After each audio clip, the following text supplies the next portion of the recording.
Gaming on the cheap, fun greater than cost. Too cheap for a real logo, and too cheap for editing too. Hey folks, Ishmael here with Gaming on the Cheap, here to provide you with another demonstration of Omerta, City of Gangsters. Omerta, City of Gangsters is divided into two major portions. One portion is the high-level strategic kind of management part of the game, where you buy up property, deal with politicians, and manage your resources. The other major aspect is the turn-based battles, where you play through the actual bank heists themselves and encounters with the police and other mobsters. You actually play through the battles. Neither aspect is really that deep, but together they kind of synthesize to make something that's fairly enjoyable, fairly engaging. Today we will be looking at the simulation portion, the high-level management stuff. Alright, but before we begin, one thing you should note is that Omerta is based wholly around the scenario mode. The scenarios is the real meat of the game, it's how the story is told. There's a sandbox mode, but there's not really much to it. It's more of a novelty really. And in fact, the entire game is kind of built with the scenario in mind. There's no other opponents, there's no other major factors playing against you.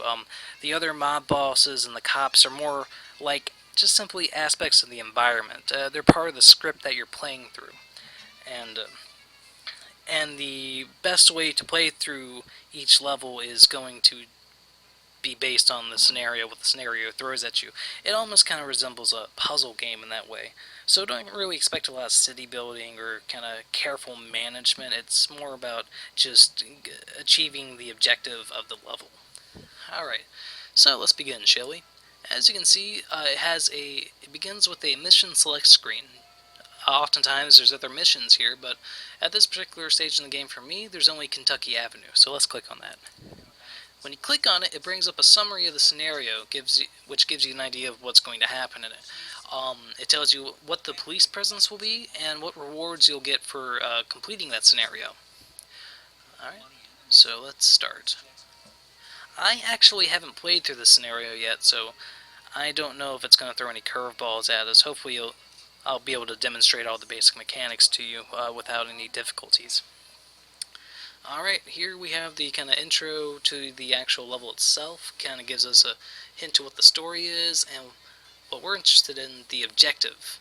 Complete objectives on the map in order to raise the club's popularity to at least 5 points, and the reward for completing that objective, which would be receiving 150 clean dollars, $150 in clean money, which is something I'll cover soon. Each day for every point. Okay. Now the first thing you'll notice is that this city is already built.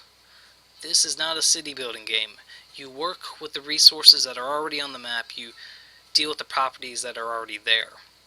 You can build new buildings, but it's only on already predetermined construction lots, if they're available. This kind of really feeds into the whole idea of this being about scenarios, and you playing through the particular puzzle. It even goes as far as to tell you what resources you'll have to kind of guide you through the scenario. Now, you're probably wondering what these icons are. I'll go into that in a second. The first thing you do in any level is go to these question marks. These are the informants. You can see the city, but you can't really see what's in the city. By dealing with these informants, it gives you information, tells you what buildings you can make use of in the area, and so you kind of need to slowly explore the city at first. Alright, often it gives you two options, which you can choose from, whichever one you think will be cheaper. We'll go with Big Spender, which we just pay the informant off with money. Now, whenever you do one of these tasks, you need to send a henchman. Each henchman has a different class. There's 4 that I know of. The Mastermind, which gets class actions done quicker. The Hitman, which reduces the amount of heat that it generates, which are these 5 stars down here, which kind of shows how much the cops are after you. The Enforcer makes you more feared with if he does particular actions for you, and then the Burglar gets you more of a gets you more money from or resources when you raid another criminal's establishment. Alright, so let's pay off our informant here. When you do that, the character runs out of the hideout, which is this building. That's our guy running off to go to the informant. There is a little bit of waiting, but usually it's not too long. You're usually engaged with the other activities, so you don't even notice it. We'll go ahead and get one going towards the other one also. This time we'll do Cheers, which takes 20 beer. We don't have any beer yet, but that gives us a good excuse to talk about the main resources. Alright, these are the resources down here. You got three major commodities: beer, liquor, and firearms. This is how well you're liked. This is how much you're feared. Your liked and fear ratings allow you to do certain actions like intimidate or schmooze people, but they also impact how well some of your businesses are run. Some work better when you're feared, some work better when you're liked, and they're not mutually exclusive. You can be both loved and feared at the same time. Machiavelli was wrong. Alright, this is how much cargo you can hold. Once you go over that, at the end of the day, you have to sell your surplus. So you'll need to be buying warehouses and the like. And this is probably one of the more interesting things. You got dirty money and clean money. Clean money can be used to buy respectable businesses, to buy the actual deeds to property, and to build the actual buildings themselves. Dirty money can't be used to buy all that. Dirty money, however, can be used to purchase everything else. You know, dealings with the criminals, bribes, that kind of thing. Alright, so our informants revealed some new areas. I should have mentioned that earlier before just blasting through that. When the task for your henchman is completed, this will turn to a checkbox or an exclamation point. An exclamation point has more options for you to do once it's completed. Checkbox just means it's done. In order to get the benefits from that, you have to click on the box, like we had the box right here. So when we click on that, it'll tell us Boss has found 4 places of interest. That means 4 new ones of these will appear on the map, like you can see here. They appear on the mini-map as X's for ones you haven't clicked on, and circles for ones that you already have. So if I click this, it turns into a circle. Alright, now, so by doing that, we slowly uncover more and more of the city. Now, what these icons are. Okay, there's many kind of generic icons that you'll figure out as you play the game. I can't possibly cover them all in this short amount of time. But generally, you have 3 kinds of buildings. You got the joints, which sells the beer. You got the premises, which makes the beer. And you got the construction buildings, which allows you to build legitimate businesses or purchase already made businesses. Now, there are already some established businesses on the map for you to interact with. For example, there's already a brewery built here that's controlled by the computer, and it operates independently. Each of these buildings kind of gives you different options, but generally you can do a drive-by, which drives them out completely, so you can rent it yourself. You can do a raid on this one in particular, which allows you to steal some of its resources, or you can try to buy it up. A lot of what you have to do to make use of a lot of buildings is getting them to like you. That's what this relations part is about here. If they're cold, sometimes that works against you. If they're, for example, you need politicians and coppers to be warm to you. There are certain buildings that are basically just there for you to have a combat scenario and get a big payoff. For example, this is an armory. You can raid that and get a lot of firearms, which you can use as a commodity to sell. Now, most of these actions will generate heat, which are what these stars are. Certain buildings only operate effectively at a certain level of heat, and once it fills up, you either have to bribe an officer, blame it on use another criminal as a scapegoat in the area, or you call in a favor. The final option is actually busting into the police station and burning the evidence yourself, which is a bit harder. But you'll have to deal with that to keep playing the game when that happens. You can keep playing for a bit once that happens, you just can't do certain actions. And usually you have to do these to complete the game. Alright, these exclamation marks are objectives based purely on the mission. And that's what the objective thing earlier was talking about. We'll have to complete 5 of these exclamation marks. I won't have time to show you all that, unfortunately, though. Right. The eyeball is a place of interest. That's a speakeasy. Right. So, let's see, am I missing anything? Okay, there's also the jobs, which is here, this screen. You can see there's 5 different sections. One for buying and selling beer, one for buying and selling liquor, one for buying and selling firearms. Money is usually about taking out loans or giving loans, or laundering your money, which is basically converting your converting your dirty money into clean money. And then you have special ones, which is things like storage space or paying off cops to look the other way to lower your heat, or paying people to get you more well liked or more hated. Well, I guess feared, really. Alright, and so a lot of what you'll do to actually get your money is buying low on the screen and selling high when you can. So you'll be using this a lot to get a quick grab of resources, quick burst of resources.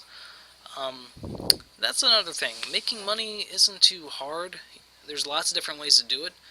Alright, I didn't tell you about renting. You gotta rent a joint or you gotta rent a premises in order to actually build on it. Those are the things that you build. One of the things that this game is lacking is a kind of a screen that just lets you know what all the buildings are accessible to you. For example, there's no master list showing how many of these warehouses or how many of these protection rackets are being run. You just have to remember how many there are on the map. As you can see, they all kind of appear as the same thing on the mini-map. So that's really frustrating. Once you rent a property, then you can build something on it. And you have to send another henchman to go do it.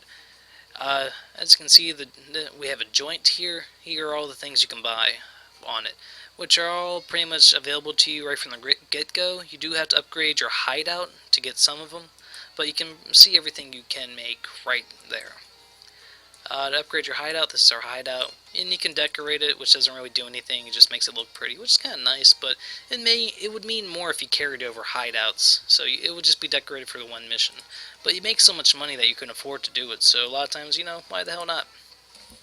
We'll go ahead and upgrade it right now to give us some more storage space. You click this to do a fire sale, which means selling the stuff you have for really cheap. You generally want to avoid that. There's two major ways that the different scenarios affect each other also. One is buying weapons. These weapons will carry over to the next level, so you want to make sure you buy them when you have the opportunity. Oftentimes you do that when there is a cop or a deputy or some such available on the map. They will sell you weapons if you get into their good graces and you bribe them. Unfortunately, I don't see any to really demonstrate for you, but you'll have to take my word for it. They'll appear like this. They'll just have a little icon and then more options you can do for them. You also have politicians and city officials that you can do it for also. Aside from buying weapons, the other thing that carries over between matches is the gang management area here. These are all the available gangsters you can hire, and you can only have 6 hired at once. 4 of those you can take with you into the battles. From these, you can look at the individuals, see their stats, see what talents they have, and look at their perks. The levels carry over between scenarios. In fact, you need to play through scenarios to level them up. So you can handle the leveling, pick up the perks here. You can respect them at any time, re-pick your perks by doing that, and this is basically what it looks like when you level up. You pick which one of these perks you want to get. They all have different little abilities, and you get one each level. Oh, yeah. Firing just frees up the spot so you can hire a new guy, like the knife. They all have a daily wage, but usually doesn't really cut into profits too much. That and equipping them with weapons. There's all kinds of different weapons. Everyone can use any kind of weapon, but they're not all especially fit for each weapon, You probably want to give the muscly guys melee weapons, while you want to give the guys with finesse ranged weapons. Alright, and that's basically it. You just go through this, go through the story, and try to complete the objectives. I can't think of anything else. Let me look at my little list here. Clean versus dirty, the heat, hiring, gangsters. Yeah, that's it, folks. We're about out of time anyways.